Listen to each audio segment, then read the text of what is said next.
Just like, what is this, y'all? What is this? Guys, what is wrong with the food in the US? That's not food.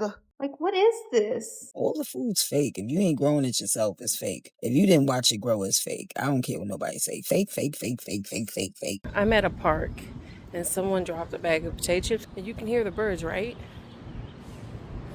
Not one bird is taking it. What if I told you a lot of people don't think food in the US feels real anymore? Bread that won't mold, chicken that feels off, and fruit that lasts weeks or doesn't rot the way it should. And it's not just one viral video, it's thousands.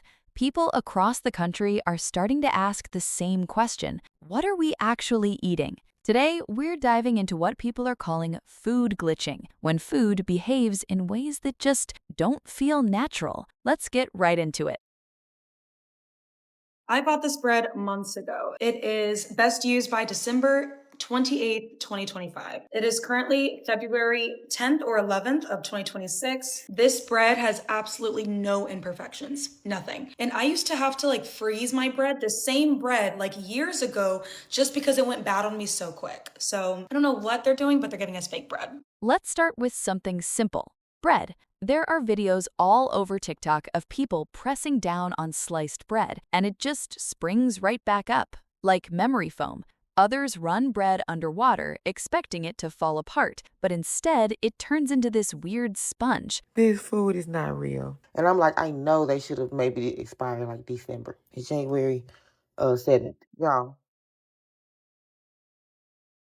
this is the bread that should be expired.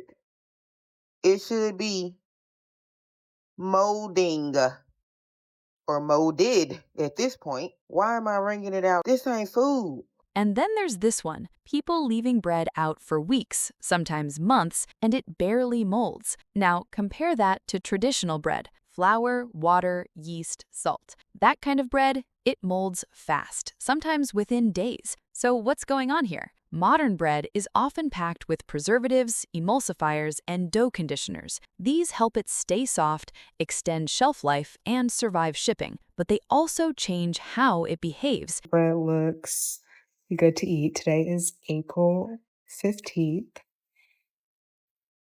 And I look at the expiration date. The expiration date is March 17th. That means this expired almost a month ago. Where is the mold? The bread looks good to go. Y'all send me recipes on how to make homemade bread. I'm done. Is this happening to anybody else? Instead of breaking down naturally, it holds together. Instead of going stale and moldy quickly, it lingers. And that's where the glitch feeling comes from. Have you ever seen bread that refuses to mold or just feels off? Or do you think this is overblown? On top of the high grocery prices, I think that we're all buying fake meat. It's too soft, the texture's off, the smell is off, the taste is off. The chicken is looking gross, chat. Now we get into the category that might be the most disturbing, meat. A woman posted a video saying Walmart chicken feels uncooked even when cooked. I swear every chicken that I buy from Walmart, like Tyson or whatever, just raw chicken breast, it feels uncooked. Like it's perfectly cooked. I use a thermometer, but it feels raw. Someone replied, I've been saying this for a while now. It's like rubber, and I always use a meat thermometer. Another said, it's layered. If I didn't know any better, I'd think it was printed. All right, y'all. So I have seen videos about this whole like 3D meat stuff. Do you guys see the layers in this chicken? It legit looks like the layers in my 3D prints. And it feels different.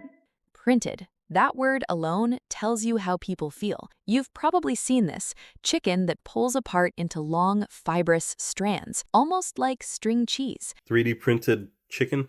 Maybe. Or is it this wood breast, wood chicken? I don't know what the heck, man. Take a look at this. Why? Why?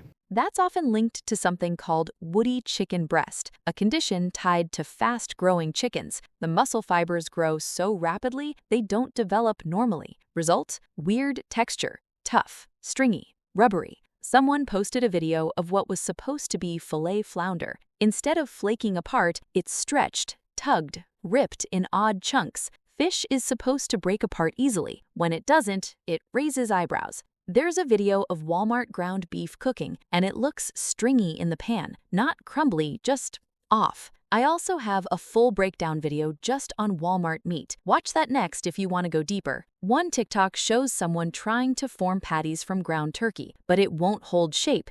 It just sticks to their hands like paste. Now tell me if I'm tripping, but when I started, mixing in the seasoning and stuff like that, it started sticking to my hand.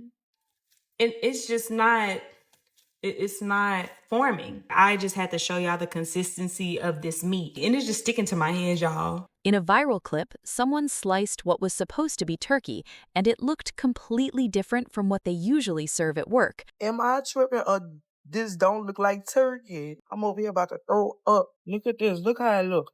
Like, what? This is the turkey that I just took out from. This is our regular turkey right here. This is the new turkey that we have. And it just don't look, it just, oh my God. Like, it gives the skin. Like, it's so soft and oily. Like, They didn't say where they worked, but people in the comments were guessing. Is that Subway? I just watched this lady video of her working at a deli and her slicing a new turkey that came in. She show you the old deli turkey and the new deli turkey that they got. We been ran out of food. Food been gone. And y'all know it because y'all can taste it. The last days that your grandma was talking about 40, 50 years ago is today. God have mercy on all of us. Have you personally had meat that felt rubbery, layered, or just wrong? Or do you think people are exaggerating normal variations? Fruit is where things get really confusing. A woman posted an organic apple she cut, forgot in the fridge for over a month, and it still looked edible. I bought this apple, I kid you not, well over a month ago. It's been sitting in my fridge, but it did not shrivel up. It does not look different at all. It's in a bag because I cut it in half maybe 2 to 3 days ago. Just put it in a bag. It's not even browning. This is not normal. It's literally creeping me out to look at it. We're being fed fake food. One commenter said, apples can stay good for up to 6 months. But the original poster replied, my grandparents had apple trees in Costa Rica, and the fruit does not last that long. It also doesn't all look perfectly uniform. Another person added, former nursery and greenhouse employee here. Real, fresh fruit spoils very fast, even refrigerated. So who's right? Modern apples are often stored in controlled atmosphere environments, low oxygen, precise temperatures, which slows aging dramatically. But that doesn't fully explain why they sometimes look untouched. Do you think long-lasting fruit is a sign of better preservation or something unnatural? People are cutting strawberries open and noticing they're white inside. One commenter stated that they probably have been chemically ripened, sprayed with chemicals because they were picked too early. Here's the reality. Strawberries are often picked early so they don't rot during transport. They may be exposed to gases like ethylene to ripen, but if they're picked too early, they never fully develop flavor or color inside. So you get that bland white core. Y'all, look at these strawberries. Don't these look so good? I started cutting them open. What is that?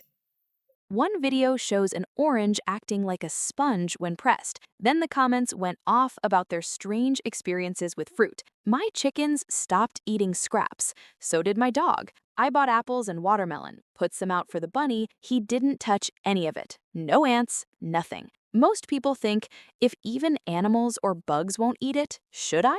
And psychologically, that's powerful. Videos show mangoes bending instead of breaking. Possible explanations? Overripeness, fiber breakdown, or just specific varieties. But that doesn't change the fact that it feels and looks wrong. Look at this.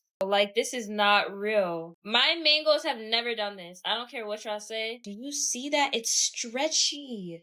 Have you ever had fruit that seemed too perfect or weirdly unnatural? Or do you think this is just modern agriculture doing its job? Now let's talk about something people constantly call plastic. What is this? This can't be real cheese. It's Velveeta. What is Velveeta?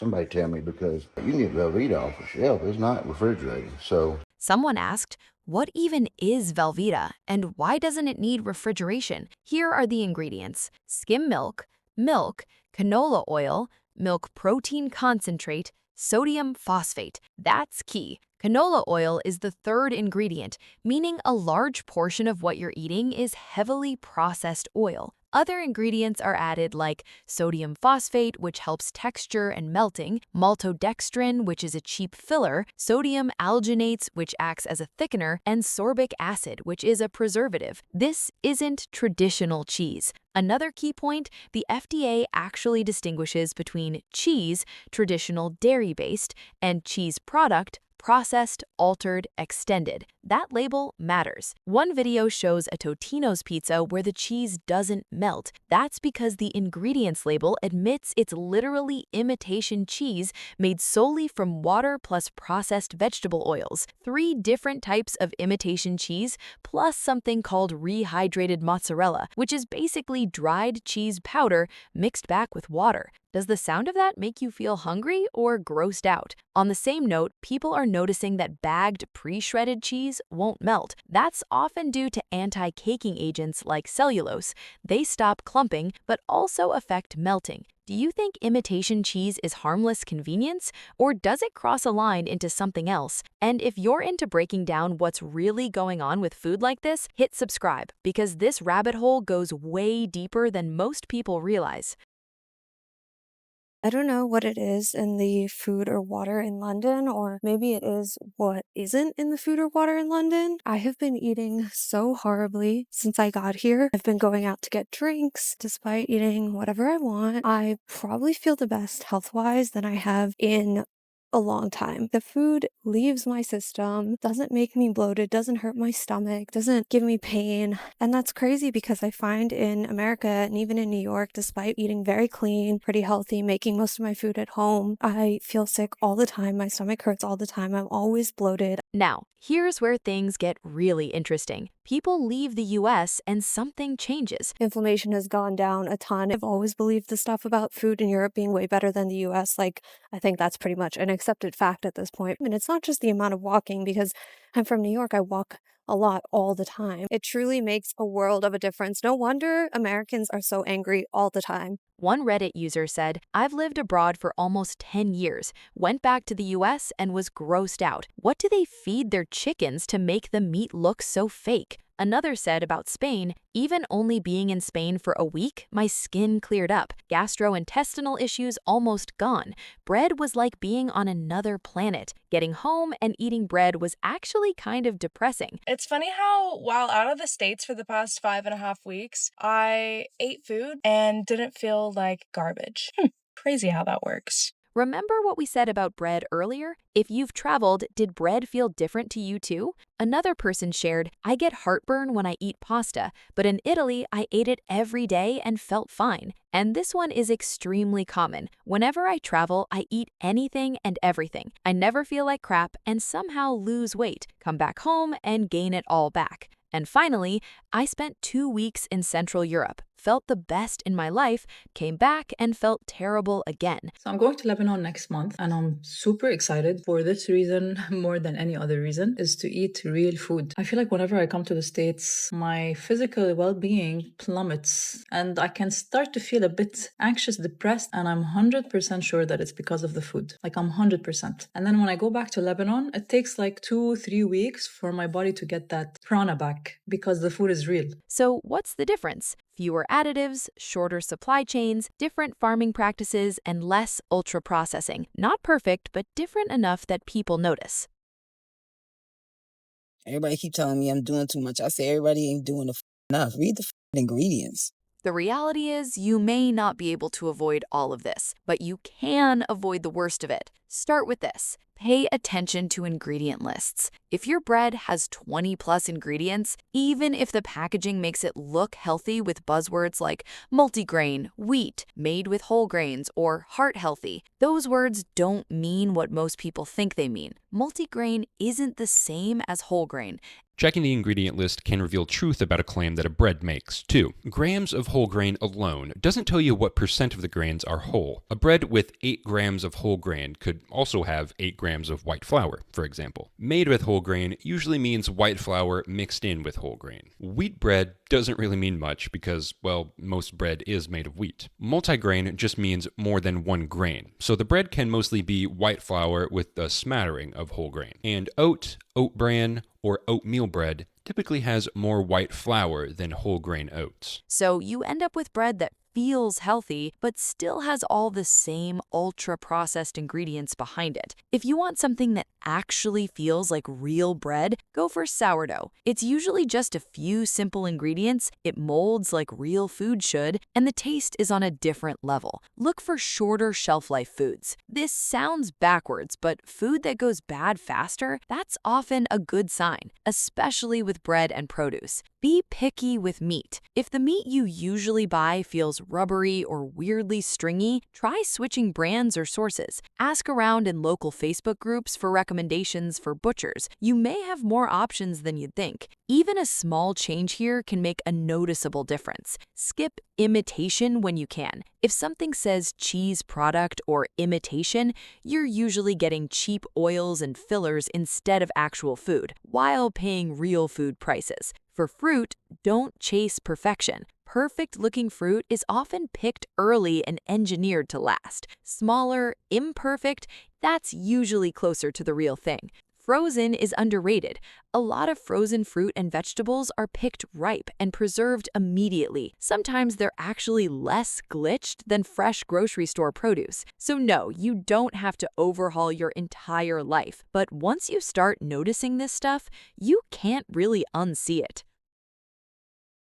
So, is all food in the US fake? Not exactly, but something is definitely happening, and more people are catching on. Food is being engineered for shelf life, profit, appearance, and convenience, and sometimes that comes at the cost of texture, flavor, and trust. That's why people say it feels like a glitch, because deep down, we expect food to behave a certain way, and when it doesn't, it sticks with us. What's the weirdest food experience you've had? Bread, meat, fruit, something else? Drop it in the comments, because the more people share, the clearer this picture becomes. And if you made it this far, make sure to share this with someone who needs to see it. Hit like and subscribe for more videos just like this.